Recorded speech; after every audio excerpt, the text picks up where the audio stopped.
shy, and Australians aren't shy. If you know any Australians, there's no such thing as a shy Australian.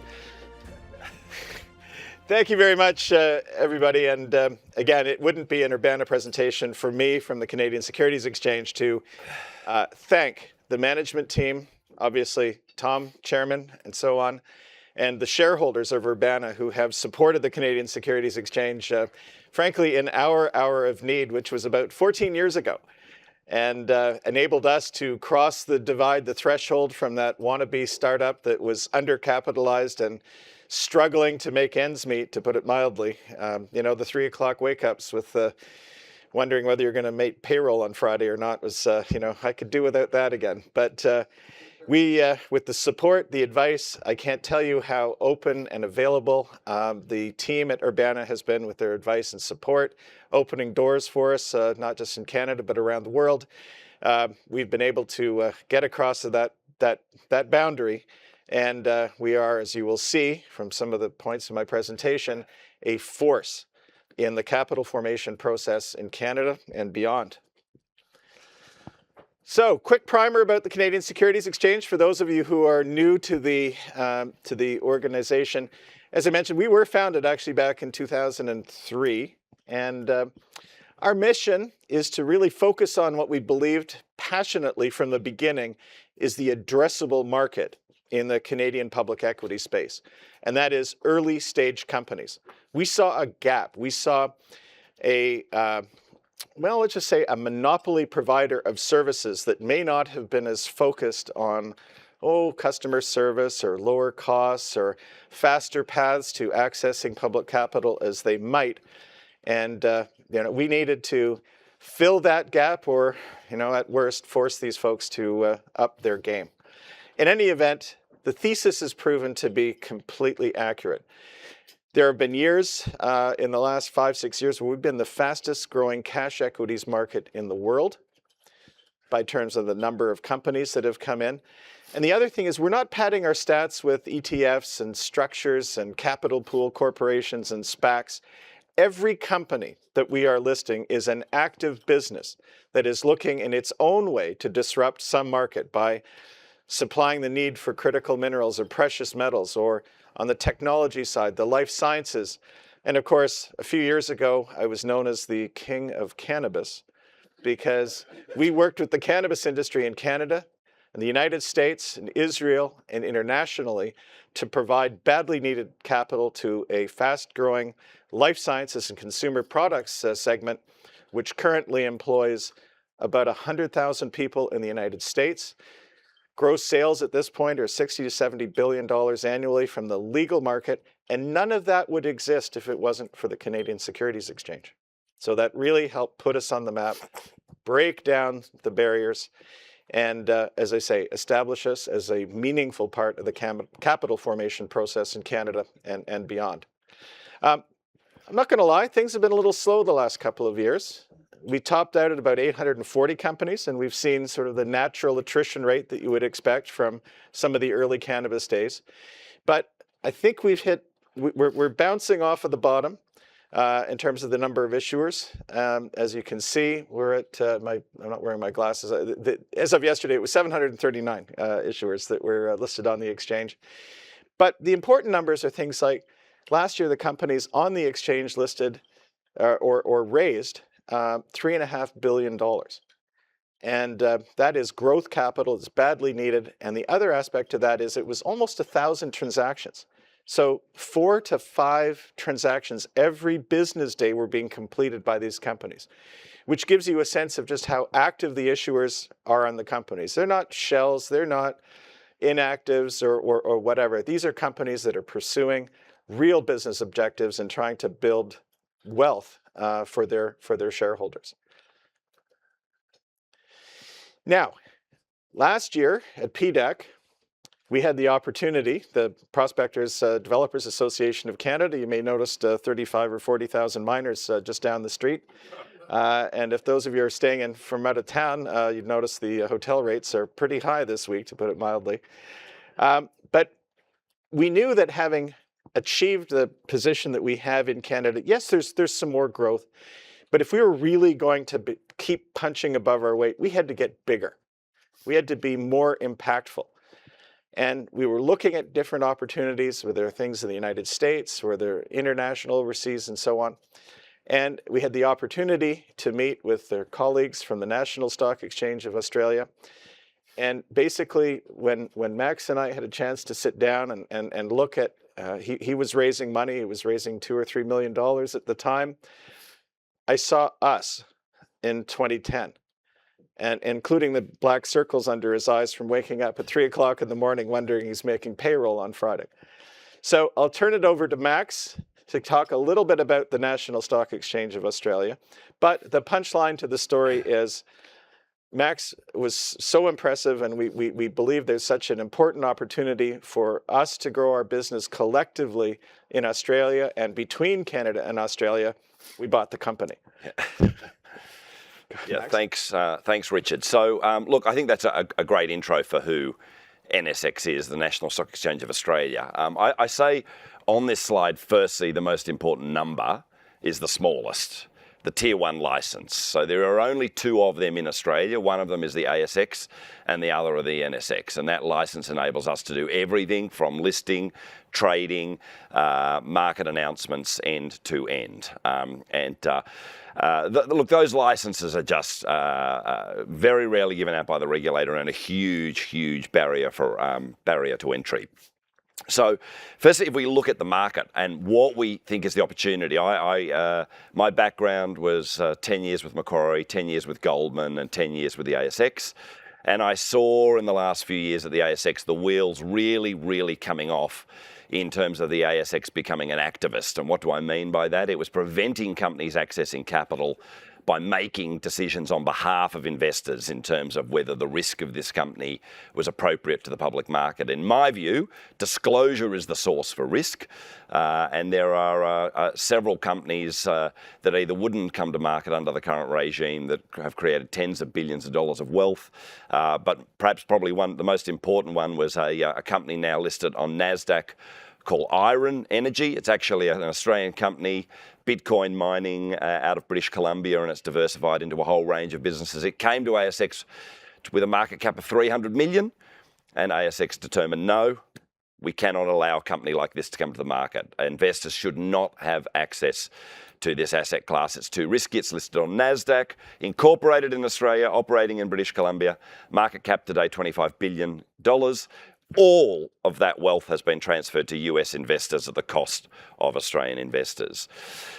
So for us, I think that's one big thing. I think the other big opportunity, in having spent a lot of time in Canada, and particularly having gotten to know the CSE so well, we do not have what you would call a venture market in Australia. I mean, really, if we think about the ASX, I call it the one size doesn't fit all rule book, but the rule book for BHP is rigorously applied to explorers, rigorously applied to early stage developers, and I call that ultimately a tax on companies and a tax on investors.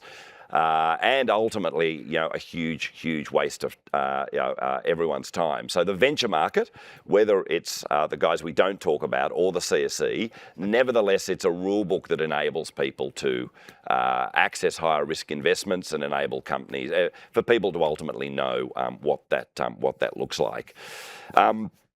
So for us, that message around creating a venture market has resonated very strongly with the regulators, who want to see a lot of competition. ASX is still the primary listing venue. We've got 50 companies. ASX has got, as of last Friday, I think 1,836.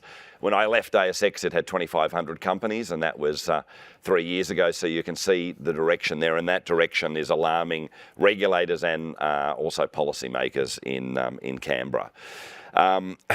So what is the opportunity? ASX's revenues are around, ASX as a listed company has got 1.1 billion in revenue, around about 350 million of that comes from its futures business, but the rest is cash equities. Macquarie Bank wrote an independent report when the CSE announced the takeover of NSX and highlighted that of that market, let's call it around about 1,800 companies on ASX, there's an addressable pool of venture-style companies that NSX could attack ranging, between 500 and 800. And we think that's eminently approachable and attackable for us. And that's on ASX revenues, that's sort of $50 to $100 million. But of course, to be a disruptor, and this is a disruptor conference, the rule is one, you have to do the service 10 times better than your competitor. And I think we're doing that. The other rule of disruption is you've got to be 90% cheaper.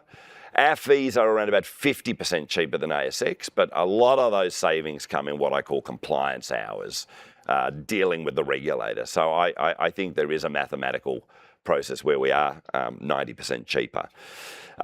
So look, I think that's a quick snapshot of who we are today. Maybe I'll hand back to you and we'll talk about the future in a minute, Richard, because there's a couple of other points I'd like to make, but that's us today. Yeah, and that was the presentation that I think I gave at this conference in 2013 for the Canadian Securities Exchange. So, yeah, we've really discussed this, but again, originally when we were talking to Max, we were focused very much on the Australian organic opportunity. Again, as Max said, we've got a significant number of companies are leaving the ASX, not necessarily because they're being acquired, which is more the case here in Canada and North America generally, but because they're finding the cost burden too high to stay public. They're electing to, but they're not getting the liquidity benefit, they're not getting the price discovery benefit, they're not getting the capital formation benefit. And again, that's the niche that we think we can fill. But the surprise to me, anyway, were the number of Canadian companies that are looking to access the Australian capital market. One of the big differences between Canada and Australia, their institutions still buy individual stocks. It's fantastic. Even the pension funds, the superannuation fund managers, they don't buy a total return swap for their Australian index exposure. They actually do active strategies with tilt overlays and are active in the small cap market in particular. So, in fact, when we were doing the acquisition, we saw super fund managers on the cap table of NSX, which at the time was, 12 million Australian market cap. You'd never see a Canadian pension fund on a $12 million market cap company, public company in Canada. So the Australian dollar is also increasing in value vis-a-vis the US and the Canadian dollars, and will continue to do so for a variety of reasons, not the least of which they're already raising interest rates, and they have a much more stable economy from a resource development, extraction, and sale perspective. And perhaps because of the participation of these funds, miners, even in the exploration stage, tend to get a higher multiple. So Canadians can raise money at better valuations in Australia for basically the same property. They are really eager to access an exchange which is focused on their needs and to provide the smoothest possible path of operating. Quick outlook on the listings and trading picture in Canada. The people usually ask me that. Trading is up about 30 to 40% from the third quarter of last year. So we expected to see a bump maybe earlier than that as the price of gold and other commodities jumped. Mining companies on the CSE represent about 355 of the 740 companies, so slightly less than half. But they have been an outsized presence in terms of the trading as well as the capital formation. About $1.5 billion of the $3.5 billion that was raised last year came from the mining sector, and that's their highest number, certainly on us ever. We've begun to see a little bit of price appreciation amongst the exploration phase companies. But again, that price performance has been stilted because the majors are still not yet doing much in the way of acquisitions, joint ventures, or other work with the juniors. And that's going to be the real driver of value increases in these companies. Now, with $5,200, $5,300 gold, and people are talking about $10,000 gold or whatever, I mean, the fundamentals are obviously very strong, not just in the precious metal space, but in fact, across all of the base metals, critical minerals, battery metals, whatever you want to call it. Again, I think we're looking at a very positive forward forecast for the CSE and our issuers. And this is no flash in the pan. These fundamentals aren't changing, they're not going away. We're seeing the transitions of the economies. We're actually seeing the Amazons and Metas buying copper mines, vertically integrated so they can secure the copper required to build out the data centers that they're forecasting to support the AI movement. So again, we think that this is a tremendous place and time and jurisdictions, not just Australia, but Canada as well, to be as we in the coming few years. And I think we already talked over that one. Again, just very quickly, of the $3.5 billion, and you can see, I usually get a bit of a laugh when I talk about the glory days of the pandemic. Come on, work with me here. 2021 was, from a capital formation and trading perspective, and listings was tremendous. So once we had gotten over the initial dislocations of many of the markets in early 2000, or 2020 rather, we began to see tremendous increase in activity in the junior space in particular. People were in their basements, in their pajamas, trading stocks and otherwise working in the capital markets. But again, as you can see, the miners over the last year have really jumped up in importance, and again, beginning to, I guess, eclipse our old name as the nickname as the Cannabis Stock Exchange. Will be the cobalt and copper or something stock exchange in the for the foreseeable future. A couple things about international access. So one of the things about Canadian miners is they do travel well. And there is an appetite for Canadian, in particular, precious metal stories in the European market, the Germanosphere specifically. We have to get over there ahead of those companies to educate them. Who's the Canadian Securities Exchange? Who's the NSX? What is the value proposition that we represent for these issuers? How can they trade us? Where do they find the market data? Will the clearing agency handle the paper? All of those bits and pieces of really boring but essential plumbing, and that have to be fixed before the investors locally will participate in the private placements, will buy the stocks in the secondary market as a portfolio investment. And so we have been spending a lot of time in Europe. We've spent time in the United States over the years, again, to provide as much visibility and access for investors in those markets to not just be able to trade the stocks, but also participate in the funding rounds that take place. Because our miners do get on the plane, they go to New York, they go to Phoenix, Denver, Chicago, San Francisco, as well as Zurich, Geneva, Munich, Frankfurt. They don't go to London anymore. There's no money there. And of course to Sydney, Melbourne, and in particular Perth, which is the center of the mining industry. Max, talk a little bit about the what we have in mind for access to the Australian markets for international investors and companies, obviously. Yeah, look, thanks. I think firstly I should say the big change and what the future looks like for us. Tom said two really important things that resonated with me in the intro. One is about technology and the other is about people. And that's what the takeover of CSE has enabled us to do. So we've really built a very, very strong team, particularly in our technology team, a whole lot of, dare I call them ASX refugees, but people that know their tech and have installed probably more trading systems than anyone I've ever met across multiple markets. So that is where this week we will be signing a major contract with one of the world's biggest trading platform companies, which is not NASDAQ, but a disruptor in itself to NASDAQ. And I think what that's going to do is, one, improve our connectivity, which is really our last challenge, is to get all the brokers in Australia connected. We've got a very good cohort. But this will enable that. Secondly, that'll enable us to trade ASX securities in the same way that CSE and other alternative trading venues do. So that will broaden our connectivity and get more liquidity providers on our platform. And I think ultimately, Richard, that'll be the pathway to enhance that international exposure. And then I think the final point there is we are equally now with the CSE takeover, our pipeline is growing Canadian companies, for all the reasons Richard's talked about, accessing foreign capital markets. Australia is probably the best one in the world for mining. We've actually, even without CSE, we've had a growing pipeline of ASX companies moving to NSX, and that's growing.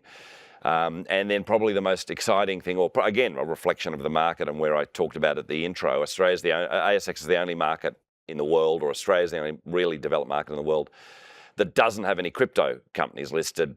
We've worked very closely with the regulator and we'll be doing a consultation paper to list those asset classes. So I might be the king of crypto in the future, Richard. Yeah. It kind of sucks about that price decline, but Yes. yeah, okay. I'm with you. Yeah. No, well, as Tom said, you buy things when they're in trouble. Correct. Not not when they're at the high end of the market.